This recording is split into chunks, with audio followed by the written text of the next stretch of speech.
Le Conseil national de l'Ordre des architectes vous souhaite la bienvenue et un agréable séjour dans cet écrin de beauté qu'est l'hôtel Hilton de Kinshasa, et cela à l'occasion du lancement officiel de la campagne du congrès l'AUA 2025.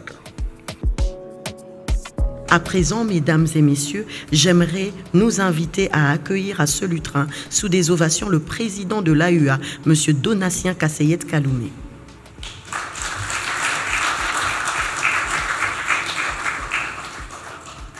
Chers consoeurs et chers confrères, architectes congolais, sommes-nous suffisamment organisés, préparés, outillés pour prendre la charge de notre rôle de conseil?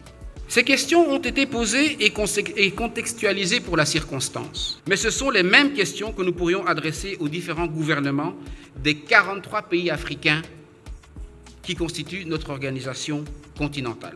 Parce que les thématiques qui seront traitées lors du congrès sont des thématiques qui impliquent la participation de l'ensemble des partenaires stratégiques qui sont l'État congolais, les autorités administratives bien entendu, les différentes localités, les différentes provinces qui sont concernées par les thématiques et également l'ensemble des experts et des architectes. Poser la question de savoir si l'exploitation minière en règle générale est une bonne chose pour le pays. Pour ceux qui ne le savent peut-être pas, notre pays, la République démocratique du Congo, va avoir l'honneur d'abriter le 14e congrès de l'Union des architectes d'Afrique. Ces assises qui vont réunir les différents acteurs impliqués de près ou de loin à l'architecture et à la construction. C'est une très belle initiative au moment où les villes congolaises connaissent de sérieux problèmes. Nous devons tous comprendre que autour de la gestion de l'espace, la gestion des villes congolaises, il se pose une réelle crise managériale autour de la gestion des villes congolaises. Vous devez comprendre que les villes congolaises firent des anciens comptoirs coloniaux. Aujourd'hui, ces villes ont été transformées en agglomérations et dans la plupart des cas, ces villes évoluent dans une logique selon laquelle l'occupation du sol précède la planification. Nous, en tant qu'architectes, en tant qu'acteurs, nous avons un rôle crucial à jouer. Le continent, avec une population estimée à 2,4 milliards dans les 2 prochaines décennies, il y a fort à faire. Nous avons énormément de défis à relever. À titre d'exemple, rien qu'en la matière de la construction des logements, pour les 2,4 milliards, il nous faudrait construire un minimum de 50 000 unités d'habitation par jour sur les 2 décennies à suivre, à venir. Et nous sommes là pour réfléchir sur ces questions-là ensemble et partager nos connaissances, nos expériences et voir comment on peut collaborer et faire de sorte que nous pouvons engager un développement qui est résilient face à ces défis.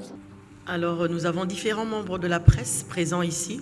Si vous avez des questions à l'endroit de nos hôtes.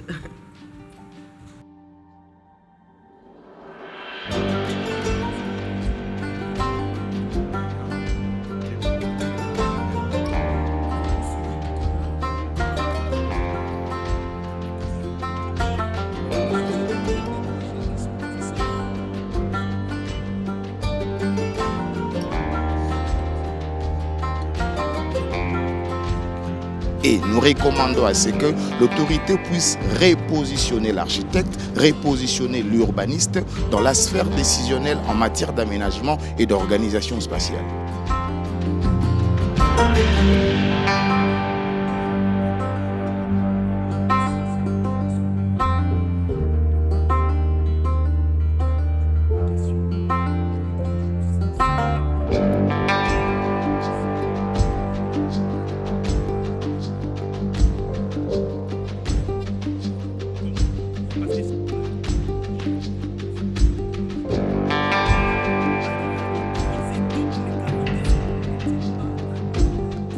et messieurs, voici ce qui conclut cette session de lancement de la campagne du Congrès.